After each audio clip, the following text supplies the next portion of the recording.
श्री वामन पुराण 85वां अध्याय सारस्वत स्रोत के संदर्भ में विष्णु पंजा स्रोत सारस्वत स्तव कथन प्रसंग में राक्षस वृत्तांत राक्षस ग्रस्त मुनि की अग्नि परीक्षा अग्नि प्रार्थना सारस्वत स्रोत और मुनि द्वारा राक्षस को उपदेश। पुलह जी बोले, नारद जी, ब्राह्मण से वैर और घृणा रखने वाले चुगलखोर, दूसरों को कष्ट देने वाला, नीच स्वभाव से भी निर्दय एक अदम क्षत्रिय था। उसने सदा ही पितरों, देवों एवं द्विज जातियों का अपमान किया।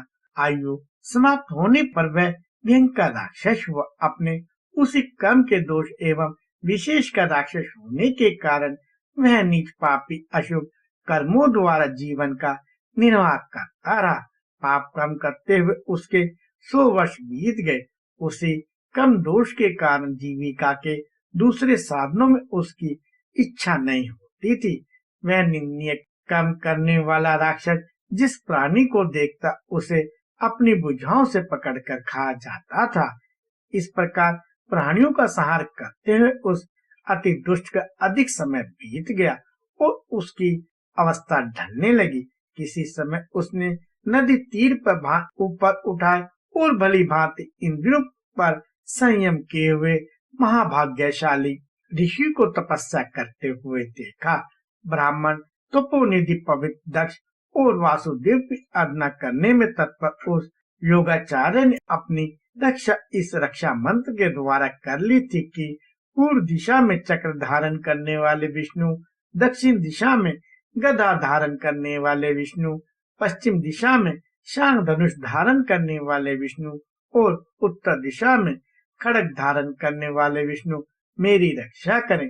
दिशाओं के कोनों, अग्नि कोण, नैऋत्य कोण, वायव्य कोण, ईशान कोनों में ऋषिकेश, उन दिशाओं और कोनों के मध्य अवशिष्ट स्थानों में जनार्दन, भूमि में बाहरा रूप धारण करने वाले हरि एवं आकाश में नरसिंह भगवान मेरी रक्षा करें। प्रेतों एवं निशाचरों के संहार के लिए सूर्य की धार के समान अत्यंत तीक्ष्ण यह निर्मल सुदर्शन चक्र घूम रहा है। इसकी किरण माला का दर्शन होना प्रयत्न करने पर भी संभव नहीं है।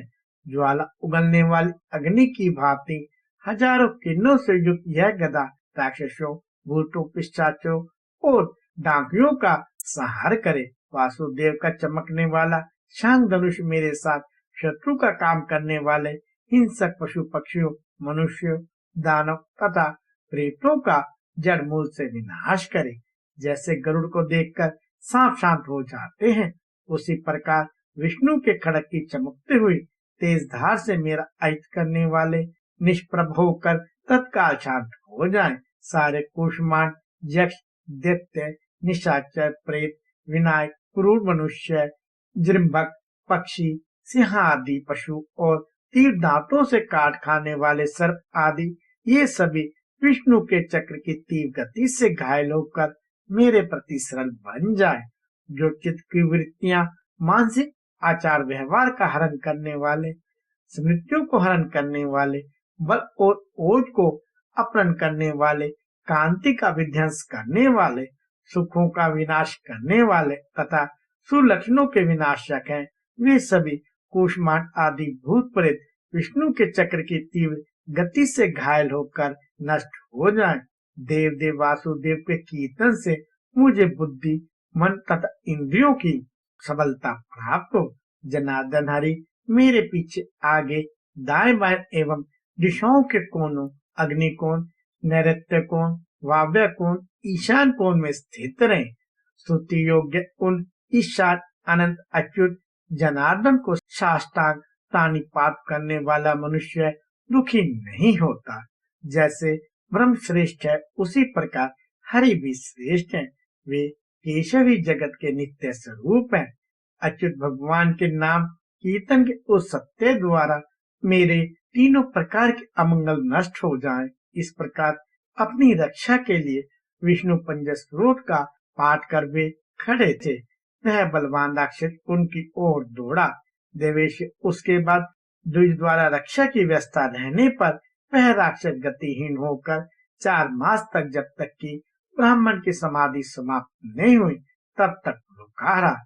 जब समाप्त होने पर उन्होंने उस निशाचर को देखा। उन्होंने दीन बल से हीन, उत्साह से रहित, भय से आकुल तथा निस्तेज हुए उस निशाचर को देखकर दयापूर्वक उसे निर्भयता प्रदान कर दी तथा उसके आने का कारण पूछा।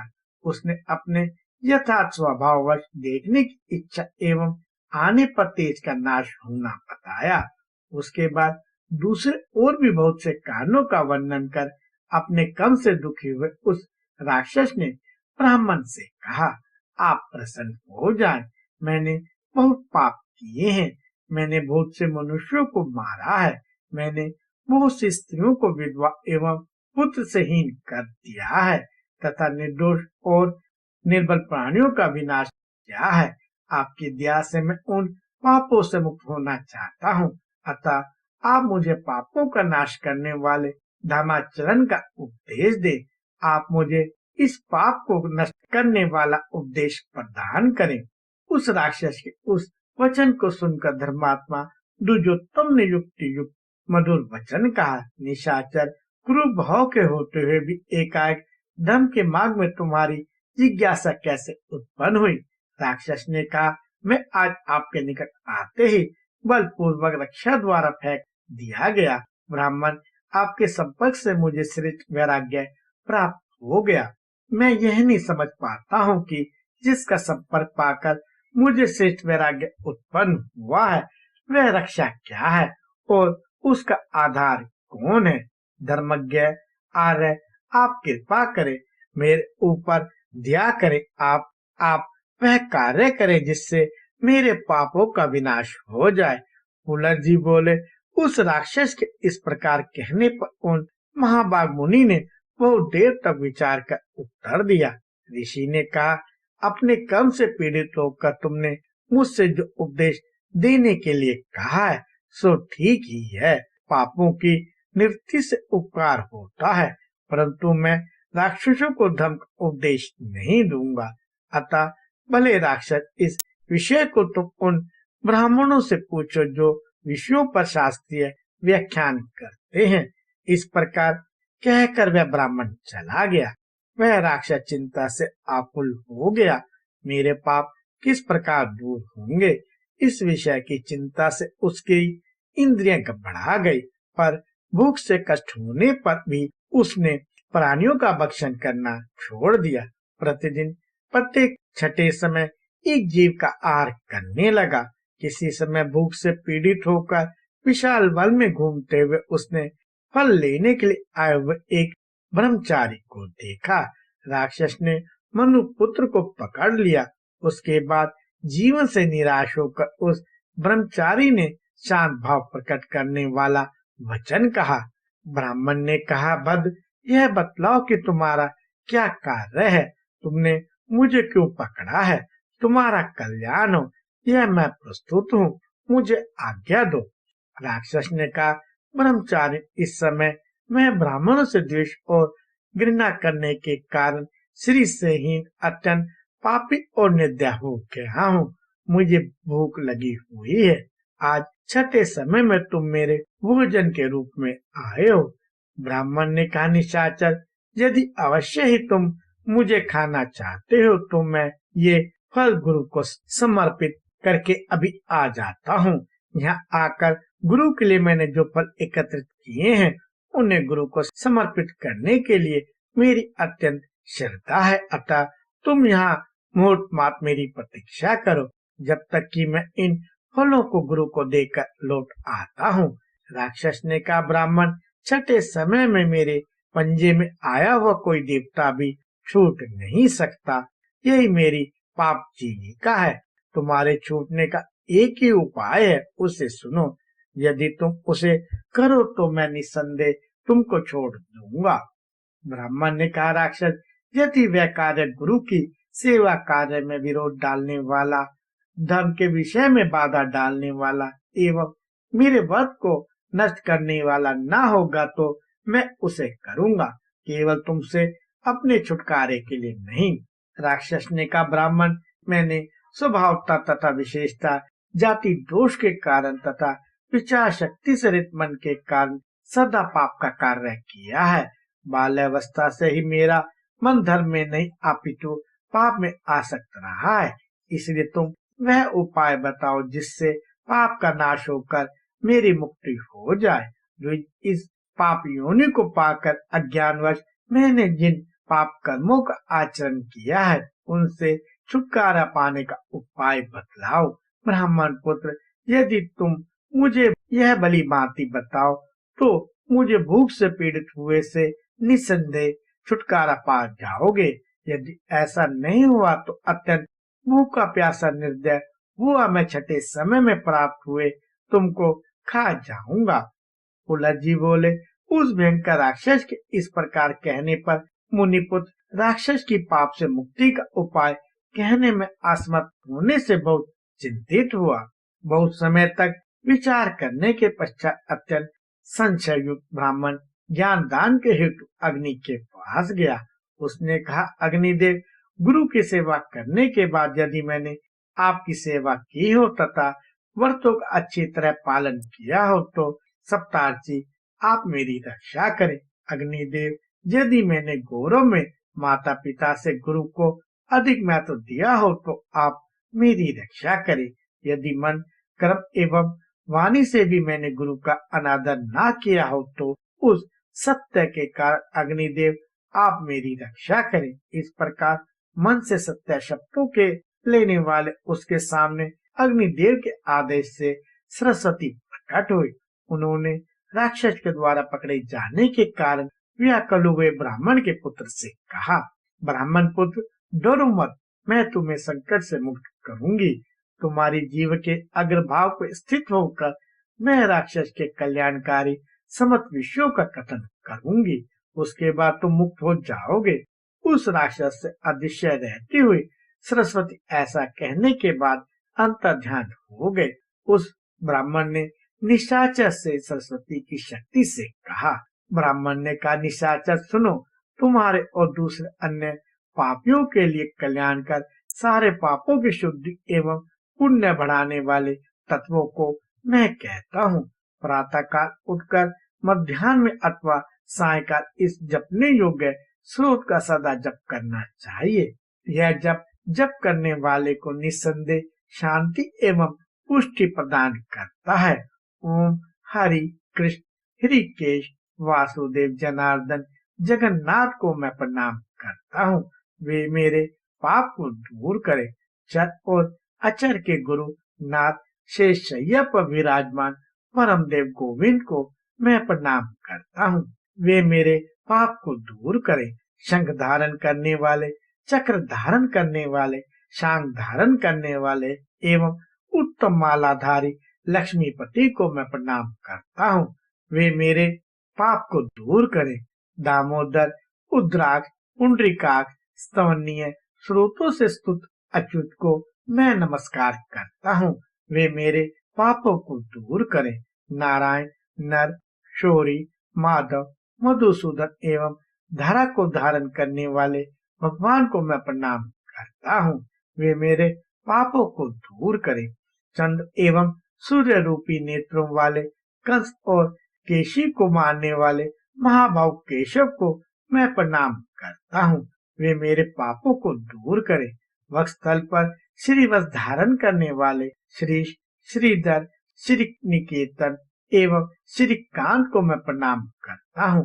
वे मेरे पापों को दूर करें। संयम करने वाले लोग जिन सब प्राणियों के स्वामी अक्षर एवं निर्देश्य वासुदेव का ध्यान करते हैं, मैं उनकी शरण ग्रहण करता हूँ। सन्यासी लोग अन्य समस्त सहारों से मन की गति को लौटाकर जिस वासुदेव नामक ईश्वर का ध्यान करते हैं, मैं उनकी शरण में जाता हूँ। मैं सर्वगत, सर्वभूत, सर्वाधार ईश्वर एवं वासुदेव नामक परम ब्रह्म की शरण जाता हूँ। श्रेष्ठ बुद्धि संपन्न लोग कर्म का नाश होने पर जिन अदृश्य, अविनाशी पर परमात्मा देव को प्राप्त करते हैं, मैं उनकी शरण में जाता हूँ। पुण्य तथा पाप से रहित योगी लोग जिन्हें पाकर फिर जन्म ग्रहण नहीं करते, मैं उनकी शरण में जाता हूँ। ब्रह्मा का रूप धारण कर देवता, दैत्य एवं मनुष्य से युक्त सारे जगत की सृष्टि करने वाले अच्युत देव की मैं शरण चाहता हूँ। ब्रह्मा का रूप धारण करने पर जिनके मुखों से चारों वेदों से युक्त शरीर धारण करने वाले पुरातन प्रभु का आविर्भाव हुआ था, मैं उनकी शरण में चाहता हूँ। मैं सृष्टि के लिए स्पष्ट रूप से स्थित ब्रह्म रूप धारण करने वाले सनातन जगधोनी जनार्दन को प्रणाम करता हूँ। सृष्टिकर्ता होकर योगी रूप में विद्यमान एवं स्थिति काल में राक्षसों का नाश करने वाले आदि पुरुष जनार्दन को मैं प्रणाम करता हूँ। मैं उन आदि पुरुष ईश्वर जनार्दन विष्णु को प्रणाम करता हूँ जिन्होंने पृथ्वी को धारण किया है, दैत्यों को मारा है एवं देवताओं की रक्षा की है। ब्राह्मण लोग यज्ञों के द्वारा जिनकी अर्चना करते हैं, मैं उन यज्ञ पुरुष यज्ञ भावन यज्ञेश सनातन विष्णु को प्रणाम करता हूँ। मैं पाताल लोक में रहने वाले प्राणियों तथा लोगों का विनाश करने वाले उन अनंत पुरुष सनातन रूप को प्रणाम करता हूँ। सृष्टि किए गए इस समस्त जगत का भक्षण कर नित्य करने वाले रुद्र आत्मा जनार्दन को मैं प्रणाम करता हूँ। मैं सर्वत्र गमन करने वाले देव को प्रणाम करता हूँ जिनसे समस्त सुर असुर पितृगण यक्ष गंधर्व एवं राक्षस उत्पन्न हुए हैं। मैं उन सर्वव्यापी देव को प्रणाम करता हूँ जिनके अंश से संपूर्ण देव एवं मनुष्यों की सभी जातियां उत्पन्न हुई हैं। वृक्ष गुल आदि तथा पशु मृग आदि जिन परम देव के एक अंश रूप हैं, मैं उन सर्वगामी देव को प्रणाम करता हूँ। मैं उन सर्वव्यापी देव को प्रणाम करता हूँ जिनसे पृथक कोई वस्तु नहीं है एवं जिन महात्मा से संपूर्ण पदार्थ स्थित है तथा जो सभी के अंतकरण में रहने वाले और अनंत है। काष्ठ में अग्नि के समान समस्त प्राणियों में व्याप्त विष्णु मेरे संपूर्ण पापों को नष्ट करें, क्योंकि विष्णु से ब्रह्म आदि समस्त चराचरात्मक जगत व्याप है तथा जो ज्ञान के द्वारा धारण करने योग्य है। इसलिए मेरे पाप नष्ट हो जाएं, इसलिए मेरे पाप नष्ट हो जाएं। विष्णु की कृपा से मेरे शुभ तथा अशुभ कर्म सत रज और तमोगुण तथा अनेक जन्मों के कर्म से उत्पन्न पाप नष्ट हो जाएं।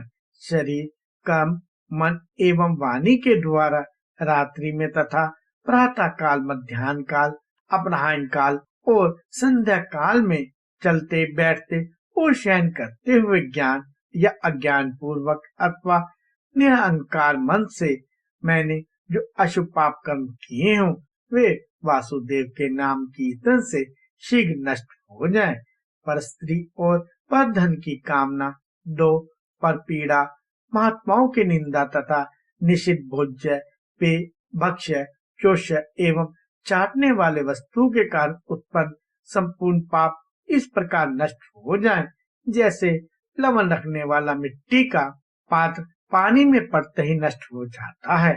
नारायण गोविंद हरि कृष्ण ईष्ट का कीर्तन करने से बाल्यकाल कुमार अवस्था यौवन वार्धक्य एवं जन्मांतर में किए गए मेरे संपूर्ण पाप इस प्रकार नष्ट हो जाएं, जैसे जल में नमक रखने वाला मिट्टी का बर्तन विलीन हो जाता है, गल जाता है। विष्णु वासुदेव हरि केशव जनार्दन कृष्ण को पुनः पुनः प्रणाम है। भावी नरक का नाश करने वाले तथा कंस को मारने वाले को नमस्कार है। अरिष्ट केशी और चाणूर आदि राक्षसों के नष्ट करने वाले को नमस्कार है। आपके सिवाय बलि को कौन छल सकता था एवं आपके बिना हाय नरेश के घमंड को कौन नष्ट कर सकता था। आपके सिवाय समुद्र में सेतु को कौन बांध सकता था तथा मंत्री आदि के साथ ही 10 गिर रावण को कौन मार सकता था। मधुसूदन आपके सिवाय कौन ऐसा है जो नंद के गोकुल में प्रेम में कीड़ा कर सके।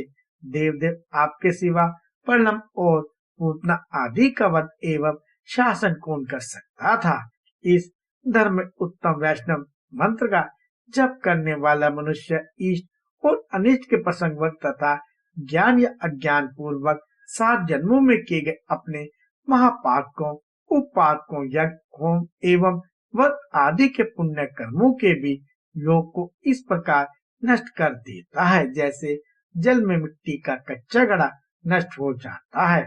मैं यह सत्य कहता हूँ कि अखंडित ब्रह्मचार्य एवं हरिस्मरण पूर्वक 1 वर्ष तक इस स्रोत के पाठ के साथ प्रतिदिन तिल से भरे 16 पात्रों का दान करने वाला मनुष्य विष्णु लोक को प्राप्त करता है।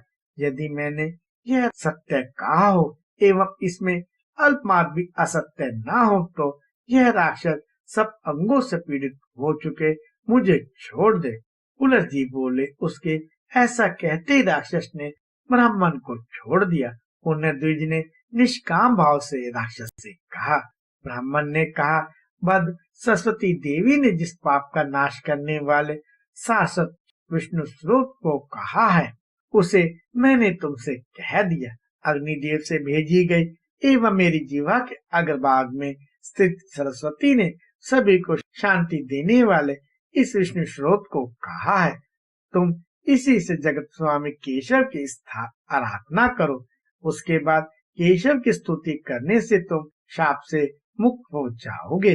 राक्षस इस स्तुति के द्वारा दृढ़ भक्ति पूर्वक दिन रात ऋषिकेश की स्तुति करो, तब तुम पाप से मुक्त हो जाओगे। स्तुति किए गए हरि निस्संदेह समस्त पापों को नष्ट करेंगे।